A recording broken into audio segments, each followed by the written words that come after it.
everyone and you're welcome on my channel हर घर English. Okay students, जैसा कि आप जानते हैं कि हमारे इस YouTube चैनल जिसका नाम है हर घर इंग्लिश, इसकी जितनी भी वीडियोस हैं वो सब MA इंग्लिश से रिलेटेड हैं। यानी आपको ज़्यादातर जो मैटर मिलेगा वो सभी यूनिवर्सिटीज़ में जो हमारा PG लेवल का MA इंग्लिश लिटरेचर से रिलेटेड कंटेंट की वीडियोस यहाँ पर अपलोड की जा रही हैं। और सबसे ज़्यादा स्पेशल बात यह है कि इस पर हम लॉन्ग क्वेश्चन आंसर आपको प्रोवाइड करा रहे हैं अपने इस चैनल के थ्रू, जो कि और किसी भी यूट्यूब चैनल पर आपको देखने को नहीं मिलेंगे। तो जो भी स्टूडेंट्स BA इंग्लिश लिटरेचर से रिलेटेड अगर हमारे स्टूडेंट्स हैं या उनका कोर्स में कहीं से भी वो कर रहे हैं जिसमें कि इंग्लिश लिटरेचर से रिलेटेड उनका कुछ भी और किसी भी यूनिवर्सिटी से अगर वो अपनी डिग्री को फाइंड आउट कर रहे हैं, ले रहे हैं, इसके साथ साथ जो हमारे PG लेवल के स्टूडेंट्स हैं ऑफ इंग्लिश लिटरेचर के, तो PG लेवल के स्टूडेंट्स के लिए भी ये चैनल और ये वीडियो बहुत ज़्यादा यूज़फुल है। तो सभी स्टूडेंट्स यहाँ पर बने रहिए हमारे चैनल पर और लॉन्ग क्वेश्चन आंसर की प्रिपरेशन करिए। ये एक ऐसे क्वेश्चन आंसर हैं जो आपको आगे चल करके कॉम्पिटिटिव एग्ज़ाम में भी बहुत हेल्पफुल होंगे। तो जाहिर सी बात है कि जो चीज़ें हम अपने लॉन्ग टर्म में पढ़ते हैं या long question answer type questions में पढ़ते हैं, वही चीज़ें काम आती हैं फिर आगे चल करके जब हमारे उनमें से लर्न रह जाती हैं बहुत सारी चीज़ें हमारे ब्रेन में, तो वो सब हमारे फिर यूज़फुल हो जाती है कॉम्पिटिटिव एग्ज़ाम के लिए भी। अंडरस्टूड? चलिए अब यहाँ पर स्टार्ट करते हैं। बहुत ज़्यादा देर अब हम यहाँ नहीं लगाएंगे आप लोगों के लिए। हमारा क्वेश्चन नंबर 2 है जो कि उठाया गया है, एक पेपर है लिंग्विस्टिक्स एंड ELT पेपर। ठीक है, पेपर का नाम है लिंग्विस्टिक्स एंड ELT। यहाँ क्वेश्चन नंबर 2 हम आपके साथ इसका डिस्कस करने वाले हैं।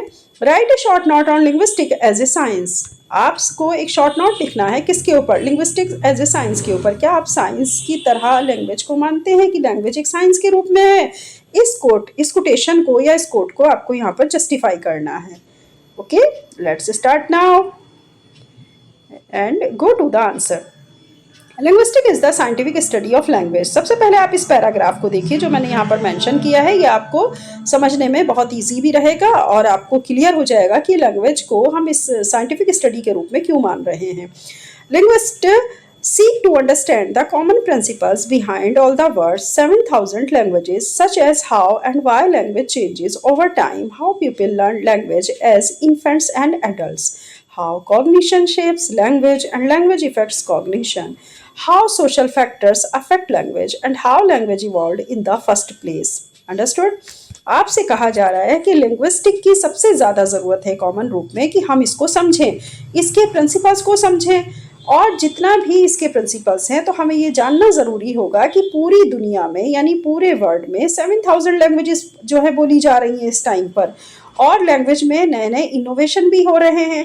तो 7,000 लैंग्वेजेस के प्रिंसिपल्स को समझना, उसको कॉमन रूप में अंडरस्टैंड करना, सबसे ज़्यादा लिंग्विस्ट की ज़रूरत है इस चीज़ को।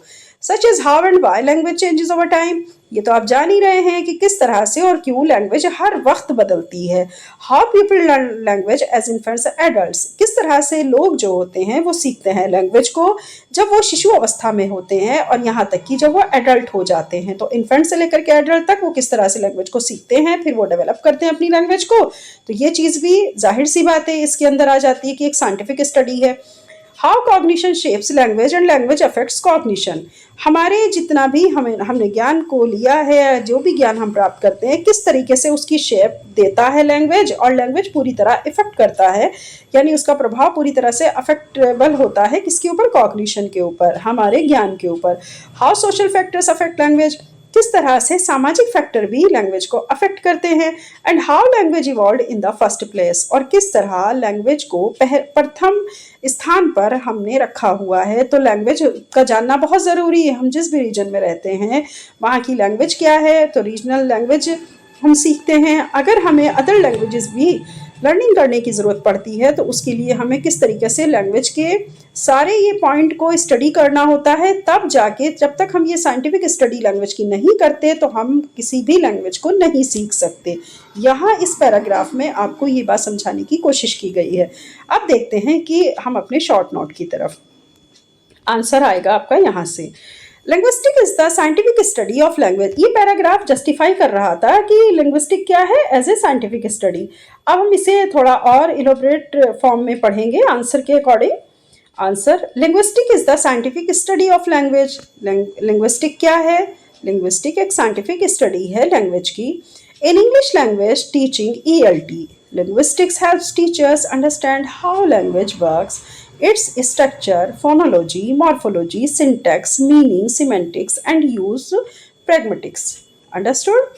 आपसे कहा जा रहा है कि इंग्लिश लैंग्वेज की टीचिंग में, मतलब ELT में, लिंग्विस्टिक्स हेल्प करती है टीचर को अंडरस्टैंड करने में कि किस तरह लैंग्वेज काम करती है, जिसमें कि इसके सबसे पहले अगर आप लैंग्वेज के वर्क को देखना चाहेंगे कि लैंग्वेज किस तरह काम करती है, तो आपको उसके स्ट्रक्चर को भी ध्यान देना होगा।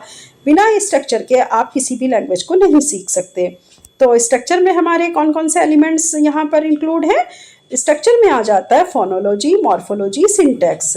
फिर हमें उसके अर्थ को भी समझना ज़रूरी है जो लैंग्वेज हम यूज़ कर रहे हैं, तो मीनिंग मतलब सीमेंटिक्स एंड यूज़, और फिर लास्ट में हम उस लैंग्वेज का यूज़ किस तरह से अपने अकॉर्डिंग टू थॉट प्रोसेस कर रहे हैं, अकॉर्डिंग टू हर इंसान की इंडिविजुअल पर्सनालिटी होती है, तो उस पर्सनालिटी के अकॉर्डिंग वो उसको किस तरह से प्रैग्मेटिक्स में ला रहा है, किस तरह से उसका यूज़ कर रहा है अपनी लैंग्वेज का। ये सारी चीज़ें किसी भी लैंग्वेज को, जब आप काम करोगे किसी भी लैंग्वेज के ऊपर, तो एक टीचर को समझने के लिए हेल्प करती हैं, और ये सारी चीज़ें आपको पता होनी चाहिए, तभी आप एक अच्छे टीचर या एक अच्छे लर्नर हो सकते हो, अगर आप लैंग्वेज लर्नर हैं, मतलब लैंग्वेज को सीख रहे हैं। अब हम जस्टिफाई करेंगे कि एज ए साइंस इसको हम क्यों मान रहे हैं। Linguistic uses systematic methods, observation and analysis to study language rules and patterns. मतलब देखिए, लिंग्विस्टिक्स क्या यूज़ करती है? सिस्टमेटिक मेथड्स यूज़ करती है, ऑब्जर्वेशन को यूज़ किया जाता है, एनालिसिस यूज़ किया जाता है। और ये तीनों ही टर्म हम किस में यूज़ करते हैं? जब हम कोई साइंस का प्रैक्टिकल करते हैं, क्योंकि science is a practical subject, ये तो आप जानते ही होंगे। तो साइंस क्योंकि एज ए प्रैक्टिकल सब्जेक्ट होता है, तो लिंग्विस्टिक भी क्या यूज़ करा रही है हमसे? वही तीनों चीज़ें यूज़ करा रही, वही तीनों मैन एलिमेंट्स जो हैं वो ज़्यादा इसका साथ देते हैं। तो लिंग्विस्टिक यूजेस सिस्टमेटिक मेथड्स, एक इसका सिस्टमेटिक मेथड होता है, इसको ऑब्जर्वेशन किया जाता है और इसका एनालिसिस किया जाता है अगर आप लैंग्वेज को स्टडी कर रहे हैं। रूल्स एंड पैटर्न्स, लैंग्वेज में हम किसको करेंगे ये सारी चीज़ें? उसके रूल्स को, उसके पैटर्न्स को। तो लैंग्वेज के रूल्स एंड पैटर्न्स को स्टडी करने के लिए हमें एक सिस्टमेटिक मेथड चाहिए होगा, ऑब्जर्वेशन करेंगे, एनालिसिस करेंगे, जिस तरह से हम साइंस के लिए करते हैं। This scientific approach supports ELT by, scientific approach support करती हैं ELT में, किसके द्वारा करती हैं? अब ये यहाँ पर हमने 4 पॉइंट्स दिए हैं कि किसके द्वारा साइंटिफिक अप्रोच को ELT को सपोर्ट करता है साइंटिफिक अप्रोच। तो हमारे पास ये साइंटिफिक अप्रोच है जिसका हम अब आपके साथ डिस्कशन करेंगे। फर्स्ट है डेवलपिंग इफेक्टिव टीचिंग मेथड्स। मतलब हमें इफेक्टिव टीचिंग मेथड्स को डेवलप करने के लिए क्या चाहिए होगा? एज ए साइंस की तरह ही अपने सारे मेथड्स यहाँ पर अप्लाई करने होंगे। अगर हमें एक इफेक्टिव टीचिंग मेथड्स को डेवलप करना है तो हम क्या करेंगे? साइंटिफिक अप्रोच को सपोर्ट करेगा हमारा ELT में। तो हमें ये चीज़ें क्या कर रही हैं? साइंटिफिक अप्रोच डेवलप कर रही हैं इफेक्टिव टीचिंग मेथड्स को। Number 2, understanding how learners acquire language. मतलब समझना होगा कि कैसे लर्नर लैंग्वेज को एक्वायर करे। तो हमें अलग अलग तरीके से, अलग अलग मेथड अपना करके वो चीज़ें अपने लर्नर के सामने रखनी होंगी जिससे वो लैंग्वेज को एक्वायर करने में ईजी फील करे। अंडरस्टूड? मतलब हमारा जो लर्नर है वो उसे समझे भी जो हम उसको सिखाना चाह रहे हैं, जो भी लैंग्वेज हम उसको सिखा रहे हैं। Third point, analysing learners errors. और जो हमारा लर्नर्स है उसका, हम जो भी वो लैंग्वेज सीख रहा है, चाहे वो स्पीकिंग करे या फिर वो टेक्स्ट के फॉर्म में लिख रहा हो, तो उसे हम एनालाइज करेंगे कि उसमें क्या एरर हैं। उसके एरर को हम रिमूव करके वहाँ करेक्शन करेंगे। तो एनालाइजिंग लर्नर्स एरर, लर्नर्स की जो गलतियाँ होंगी उनको एनालाइज किया जाएगा। तो ये भी साइंटिफिक अप्रोच है, एनालाइज करना भी। ठीक है, देखिए number 4, designing curriculum and assessment tools. अब क्या करेंगे? अब हम अपने करिकुलम को उसी अपने लर्नर्स की जो एक जिसे हम कह सकते हैं इंटरेस्ट, उसका देखते हुए अपने करिकुलम को डिज़ाइन करेंगे कि हमारे जो, मतलब जैसे हमारी कंट्री है, हमारे यहाँ की जो लर्नर्स हैं वो इंग्लिश को सीखना चाहते हैं या इंग्लिश को बोलना चाहते हैं, स्पीकिंग में लाना चाहते हैं, टेक्स्ट फॉर्म में लाना चाहते हैं, तो हमें उसी तरह का करिकुलम भी डिज़ाइन करना होगा ताकि हमारे लर्नर्स इंग्लिश को अच्छी तरीके से समझ पाएँ। तो ये चीज़ें हम सिर्फ इंग्लिश की बात इसलिए कर रहे हैं क्योंकि हम पर्सपेक्टिव ऑफ इंग्लिश में ही अपनी लैंग्वेज को सीख रहे हैं। तो क्या हो जाएगा, डिजाइनिंग करिकुलम, करिकुलम डिजाइन करिए और उसके असेसमेंट टूल्स भी बनाने होंगे। तो ये सब किसमें, किसको मतलब हम कहेंगे कि साइंटिफिक अप्रोच किसकी है? जाहिर सी बात है ये एक साइंटिफिक अप्रोच है जो कि हमें ईएलटी में सपोर्ट करती है, इंग्लिश लिटरेचर टीचिंग में। अंडरस्टूड? इंग्लिश लिटरेचर टीचिंग कहते हैं ईएलटी को। तो ईएलटी में हमें कौन कौन से साइंटिफिक अप्रोच सपोर्ट कर रही है? First of all, developing effective teaching methods. Number 2, understanding how learners acquire language. Number 3, analysing learners errors. And the 4, designing curriculum and assessment tools. ये तो आप समझ ही गए होंगे 4 पॉइंट के करिकुलम को डिजाइन करना और फिर मूल्यांकन करने के टूल्स हमको यहाँ पर इन्वेंशन करने होते हैं।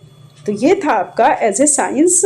आप लिंग्विस्टिक को अगर एज ए साइंस मान रहे हो, लिंग्विस्टिक्स एज ए साइंस, अगर ये कोटेशन आती है तो आप इस तरह से इसका आंसर लिख सकते हैं। बहुत ही अच्छा आंसर है ये और ये आपको काफ़ी अच्छे मार्क्स भी गेन करा देगा। लास्ट में अगर आप अपने इस आंसर को जस्टिफाई करना चाहते हैं तो इस तरह भी एक लाइन और ऐड कर सकते हैं। 10 linguistics provides a theoretical and practical foundation for improving language teaching and learning. Understood? Linguistic provide कराती है थियोरेटिकल एंड प्रैक्टिकल फाउंडेशन हमारे लैंग्वेज टीचिंग एंड लर्निंग को इम्प्रूव करने के लिए। ठीक है, इस प्रकार लिंग्विस्टिक क्या करा रही है? लिंग्विस्टिक प्रोवाइड करवा रही है थियोरेटिकल एंड प्रैक्टिकल फाउंडेशन, किसको इम्प्रूव कराने के लिए? लैंग्वेज टीचिंग एंड लर्निंग को इम्प्रूव करने के लिए। तो ये था आज आपका एक शॉर्ट क्वेश्चन, या इसको आप कह सकते हैं शॉर्ट नोट, जो कि लिया गया था आपके पेपर लिंग्विस्टिक एंड ईएलटी से। मेरे सभी स्टूडेंट्स बहुत अच्छी तरीके से समझ गए होंगे कि इसका आंसर हमें कैसे लिखना है। लिहाजा आप बस जल्दी से चैनल को लाइक सब्सक्राइब शेयर कर दीजिए, ज़्यादा से ज़्यादा बच्चों तक इस चैनल को पहुंचाइए ताकि मैं इसी तरह अच्छी अच्छी वीडियो आपके लिए लगातार लेकर आप लोगों के लिए आती रहूं और आप अपनी क्वेश्चन की प्रिपरेशन मेरे चैनल से करते रहिए। Okay, all the best, bye bye.